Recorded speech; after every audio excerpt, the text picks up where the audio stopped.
Hello মিলি, hello Nilu, দেখো আমি তোমাদের জন্য মজার মজার ফল নিয়ে এসেছি। আরে আশা, এগুলো তো কত নোংরা এবং গন্ধ ফল, একদম টমেটোর মতো দেখতে। আমরা খাবো না, তুমি খেয়ে নাও। আরে আশা, তুমি ওখানে কি কথা বলছো? শুনছি তুমি নাকি অনেক ফল নিয়ে এসেছো। হ্যাঁ মহারাজা, এটা মিনি কমলা। তোমার খেতে ইচ্ছে হলে বলো।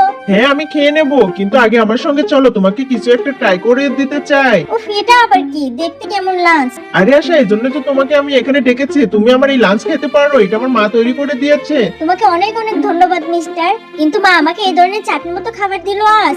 এটা তো অনেক টক হবে, তাই না? সরি অবি, আমি তোমার খাবার খেতে পারবো না, কারণ আমার মা অনেক কষ্ট করে এই খাবার আমাকে তৈরি করে দিয়েছে। বাহ, এই আশা তার মাকে কত সম্মান করে, পুরা টক খাবারও খেতে চাচ্ছে। উফ, এই মিলির বাচ্চা কলটা কেন ধরছে না? ওকে আমার কিছু কথা বলার ছিল। ওকে আশা, আরাম করো তুমি। কিন্তু আমার তো মিলির সাথে অনেক কথা বলার দরকার ছিল, আমি ওকে অনেক মিস করছি। তো ঠিক আছে, কোনো সমস্যা নেই, কাল গিয়ে ওকে দেখে এসো। হ্যাঁ অপি, ও এখানে থাকে না, ও নিউজিল্যান্ডে থাকে। এই তুমি আসার কল কেন ধরছো না? তার অনেক তোমার কথা মনে পড়ছে, অনেক কথা বলতে চাচ্ছিল। তো তোমরা কেমন আছো? এখন থেকে তোমাদের আমাদের কল করার দরকার নেই, কারণ আমরা এখন নিজেদের সন্তান দেখবো আর তাদেরকে মানুষ করব।